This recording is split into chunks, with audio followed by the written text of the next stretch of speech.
It's about creating an environment, and maybe what I do is I protect that environment in where people feel that they can take risks and they can try new things. At the end of the day, we are a culture that puts the creative process first.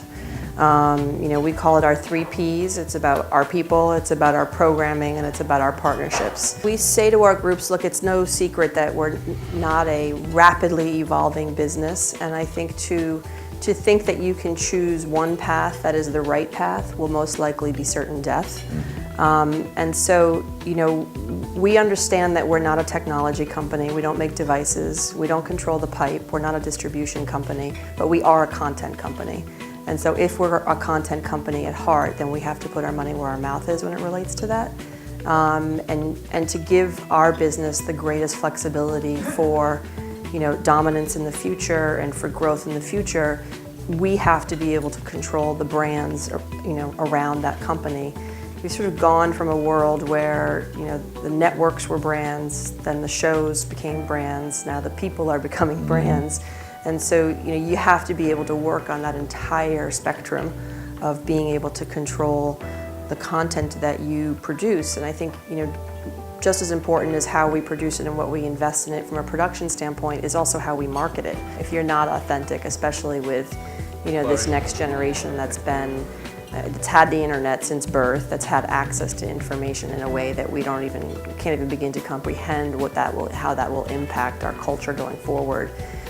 They've been marketed to since infancy. Their meter for what's authentic and what's not is so fine-tuned and so sophisticated that if you don't start from that place, then you're dead. I think you have to have more transparency with your teams and with your partners. So there's one school of thinking that information is power and control it and confine it. I tend to come from another school, which is everybody needs to know the score, everyone needs to know the playbook, everyone needs to know the strategies. I want all of that input from everybody around me. I can then still make a decision on my own, but I want everyone to know the cards that we're playing with. When you look around all the changes that are happening, what you're seeing is an increase in appetite for content. Now, it may fragment, but people want more and more content. And the more sophisticated we get at producing this content on some of our competitors, I just look at that as we have to get better and better at doing it. And we have a big advantage. And when you're a company that's spending well over $1 billion producing content every year, that's a pretty tough stomach, for us spending that kind of money consistently versus some of our competitors, and how will they eventually get to that point.